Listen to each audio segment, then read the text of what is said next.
इनकलाबी के साथ मैं हूं शाहिद नज़ीर चौधरी। दोस्तों, आज रानी बेगम और सुधीर साहब की एक फिल्म हुकूमत के हवाले से कुछ ऐसे वाक़यात आपके सामने शेयर करने लगा हूं कि जिससे आपको इस बात का भी अंदाज़ा होगा कि हमारी फ़िल्मी दुनिया से वाबस्ता बहुत सारे लोग जो हैं वहम परस्ती का भी शिकार हो जाते हैं। और फिल्म की दुनिया में तो वहम परस्ती एक ऐसा जहर भी है और एक आदत भी है, एक रवायत भी है जो सिर्फ पाकिस्तान में नहीं, इंडिया की फिल्मों में भी बहुत ज़्यादा वहम परस्ती के साथ इनको परवान चढ़ाया जाता है। और हर फिल्म की कहानी के साथ जब उसकी शूटिंग शुरू होती है बहुत सारे ऐसे वाक़यात रूनुमा भी होते हैं और बहुत सारे हदायतकार जो हैं, ख़ास तौर पर अदाकार भी उस मौका पर कोई ना कोई ऐसा काम ज़रूर करते हैं कि जिसको फी ज़माना देखा जाए तो वहम परस्ती से ही जोड़ा जाता है। सुधीर साहब और रानी बेगम की इस फिल्म से जुड़ी जो बात मैं आपको सुनाने लगा हूं, उसका सबसे बड़ा सबूत तो यह है कि जो बयान किया जाता है कि फिल्म हुकूमत रिलीज़ हुई, पाकिस्तान के सबसे बड़े वर्सटाइल हदायतकार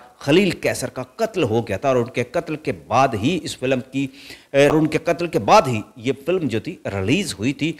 और इस फिल्म की रिलीज़ से पहले जब इसकी शूटिंग हो रही थी, एक वाक़या ऐसा भी रूनुमा हुआ था जिसमें पहले ही पेशगोई कर दी गई थी कि खलील कैसर को इस फिल्म की शूटिंग रोक देनी चाहिए। ये एक तारीखी फिल्म थी और जिसमें बड़े जज्बे के साथ तलवारबाजी भी की गई थी। खलील कैसर साहब ने इस पर बहुत ज़्यादा मेहनत की थी क्योंकि इसके नखलस्तान के जो सेट थे वो भी लगाए गए थे, पहाड़ बनाए गए थे और ऐसा लगता था कि वो हकीकत का दर्जा रखते हैं। खलील कैसर कुछ ऐसे ही डायरेक्टर थे, वो सेट लगाते थे लेकिन ऐसा ही लगता था जैसे बिल्कुल ये हकीकी हों। और उन्होंने तो इस सेट के लिए खजूरों के बड़े बड़े दरख्त भी लाकर सेट पर लगाए थे जिन पर फिर रानी बेगम ने चढ़कर गाने भी गाए थे। की बात है, फिल्म हुकूमत की शूटिंग जोर शोर से जारी थी। ये इस्लामी तारीख पर बनने वाली एक ऐसी मुनफरद फिल्म थी जिस पर खलील कैसर की सारी उम्मीदें वाबस्ता थी। सुधीर साहब का पुराना दोस्त जो बड़ा बेतकल्लुफ था, नजूमी भी था, पामिस्ट भी था और कुछ उसके अंदर दरवेशाना औसाफ भी थे। वो अक्सर कहा करते थे, ये जो बात कहता है वो होके रहती है। उनके कहने पर शूटिंग पर आ जाता और अदाकारों के हाथ भी देखा करता और उनके बारे में अजीब तरह की पेशगोइयां भी किया करता था। एक दिन उसने हुकूमत के सेट पर रानी का हाथ देखा तो उसकी आंखों में अजीब सी चमक आ गई और वो कहने लगा, ये राहें सीधी नहीं जाती, यहाँ अंधेरों के घड़े हैं, लगता है कुछ होने वाला है।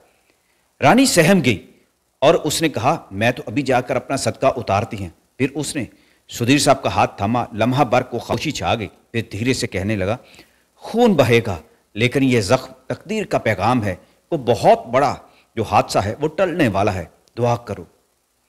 आखिर में सुधीर साहब ने खलील कैसर साहब का हाथ उसके हाथ में दे दिया और कहा, इनका हाथ भी पढ़ो, ये ऐसी बातों पर बिल्कुल यकीन नहीं करते। उस लम्हे वो नजूमी कांप उठा, उसने हाथ झटके से छोड़ दिया और बेसाख्ता बोला, इस फिल्म की शूटिंग यही रोक दो। मैं रोशनी के पीछे एक लंबी तारीक रात देख रहा हूं, अंधेरा, ऐसा अंधेरा जिसका सूरज नहीं निकलेगा और इसके पीछे मौत होती है और ये अलामत मौत की होती। मगर खलील कैसर साहब हंस दिए, किस्मत की लकीर फिल्म की तरह नहीं काटी जाती। दोस्त, ये सब ड्रामा है और मैं हकीकत से नहीं डरता। शूटिंग जारी रही मगर जैसे तकदीर हर मंजर में छुपा हुआ जाल बुन रही थी। और एक रोज तलवारबाजी के सीन में सुधीर साहब को अचानक गहरा कट लग गया। तलवार भी असली थी और खून भी अभी असली निकला था। सेट पर दौड़ें लग गई। दूसरे दिन रानी बेगम पानी भरने का एक मंजर रिकॉर्ड करवा रही थी और ये कुआं चूंकि असली नहीं था, एक आरजी सेट था, मगर वो आरजी बुनियादों पर कमजोर था और इसमें भी गहराई थी। रानी जोर से खड्डे में जा गिरी, जो उसकी चीखें निकली, दौड़ते कदम रुक गए और एक लम्हे के लिए ऐसा लगा जैसे हकीकत और फिल्म एक हो गए हों। अब परेशान थे कि इस फिल्म के साथ क्या अनहोनियां होने लगी हैं, अल्लाह अब खैर करे। खलील कैसर साहब जिद पर कायम रहे थे। वो कहने लगे, फिल्म ऐसे वाक़या से रुकेगी नहीं, तारीख खून मांगती है तो खून तो मिलेगा ही, क्योंकि ये फिल्म भी तारीखी थी और खलील कैसर वैसे भी वहम परस्ती का कभी शिकार नहीं हुआ करते थे। कुछ महीने बाद फिल्म रिलीज हुई, शायकीन ने उसे पसंद किया। के पीछे एक बड़ी तल्ख और एक बड़ी दर्दनाक दास्तान भी रकम हो चुकी थी। खलील कैसर खुद तारीख का हिस्सा बन चुके थे, उनका कत्ल हो चुका था और इस फिल्म के बाद उनकी याद बहुत सारे लोगों को आई और वह नजूमी सुधीर साहब के कंधे पर हाथ रखकर रो रहा था। काश उस दिन मैंने अपने मुंह से ऐसी बातें ना निकाली होती, लेकिन तकदीर ने जो लिखा होता है वो तो होके रहता है।